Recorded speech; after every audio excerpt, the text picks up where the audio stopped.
नमस्कार, 9 बजे के इस बुलेटिन में आपका स्वागत है। मैं राकेश और रांची से बड़ी खबर है। आज ताबड़तोड़ चुनावी रैली करने वाले हैं केंद्रीय गृह मंत्री अमित शाह। दुमका, मधुपुर और धनबाद में ये चुनावी सभा होगी। 11:15 पर दुमका के गांधी मैदान में जनसभा किया जाएगा। दोपहर 1 बजे मधुपुर के बुढ़ई मैदान में गृह मंत्री अमित शाह रैली करेंगे। दोपहर 2:30 बजे धनबाद के डोरंडा मैदान में चुनावी जनसभा होगा। तो गृह मंत्री अमित शाह की तरफ से चुनावी रैलियां की जा रही है। ताबड़तोड़ रैलियों के माध्यम से सरगना में संथाल में यहाँ पर सेंधमारी की कोशिश रणनीति के तहत यहाँ पर की जा रही है और कोशिश रहेगी कि जेएमएम के गढ़ को, जो जेएमएम का किला माना जाता है, उसे ध्वस्त किया जाए और अपनी मजबूत पकड़ संथाल में बनाया जाए। और इसी खबर पर अधिक जानकारी के साथ संवाददाता नैयर हमारे साथ जुड़ चुके हैं। नैयर, दुमका, मधुपुर और धनबाद में आज गृह मंत्री अमित शाह की रैली होने वाली है।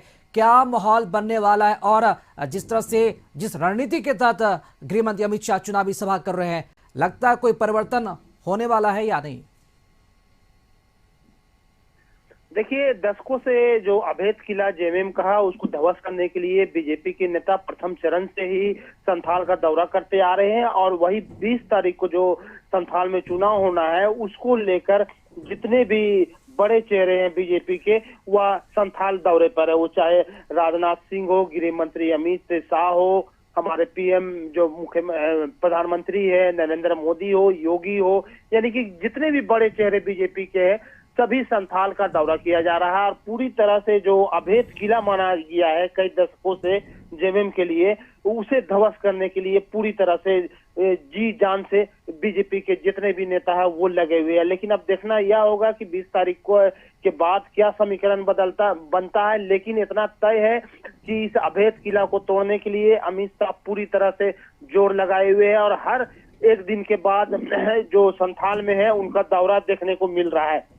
और जब दौरा हो रहा है तो उनका जो भाषण है, काफी महत्वपूर्ण उनका भाषण चल रहा है, जिसमें वो उन्होंने भ्रष्टाचार, घुसपैठिए और आदिवासियों की जो हितों की रक्षा जैसे जो मुद्दे हैं उनको बार बार जनसभा में वो बोल रहे हैं और लोगों को अपनी ओर आकर्षित करने की कोशिश कर रहे हैं। और साथ ही साथ जो जेएमएम और जो कांग्रेस के जो इंडी गठबंधन है उसके बारे में भी बता रहे हैं कि वो अगर सरकार में आ जाए तो क्या होगा, क्योंकि संथाल की जो डेमोग्राफी है वो पूरी तरह से चेंज होने का बता रहे हैं घुसपैठियों के कारण, और लोगों को जागरूक भी करने की कोशिश कर रहे हैं। लेकिन अब देखना यह दिलचस्प होगा राकेश की 20 तारीख को जो दूसरा चरण का जो मतदान होना है,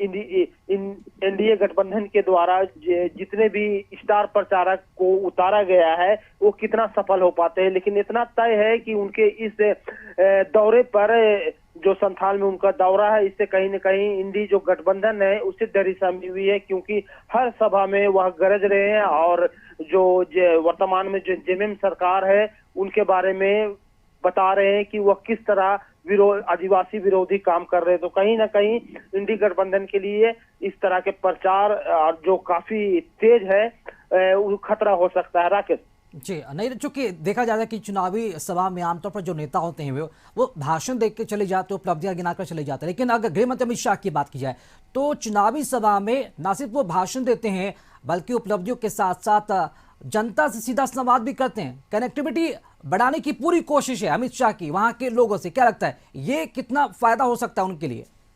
जी बिल्कुल, उनका जो गृह मंत्री अमित शाह, उनका साफ कहना है कि आजादी के बाद से इस इलाके में आज तक कोई भी केंद्रीय जो सरकार हो या राज्य सरकार हो कभी इस दिशा में कदम नहीं उठाया कि संथाल के लोगों को सुविधा मिल सके। और क्योंकि आजादी के बाद से अभी तक जो संथाल की जो स्थिति है काफी दयनीय स्थिति है और इसी बात को लेकर वह संथाल बार बार आ रहे हैं, लोगों से बात भी कर रहे हैं और लोगों के नजदीक जाने की कोशिश कर रहे हैं और समझने की कोशिश कर रहे हैं कि यहाँ क्या दिक्कत है। और जो दिक्कतें उन्हें दिख रही है वो सभा में वह चीज सामने ला रहे हैं, जिससे वहाँ के जो लोग हैं उनके भाषण से भी प्रभावित हो रहे हैं। और साथ ही साथ इस बात को भी जिक्र किया जा रहा है कि किस तरह बीजेपी सरकार आएगी तो वह बड़ी उपलब्धि है अमित शाह की। यहाँ पर भीड़ होने के बावजूद भी वो तमाम भीड़ से आंख मिलाते हुए 1 to 1 करते, जिसका फायदा उन्हें मिलेगा या फिर नहीं मिलेगा ये तो 23 नवंबर को ही पता चलेगा। फिलहाल शुक्रिया आपका नैयर खबर पर जानकारी के लिए।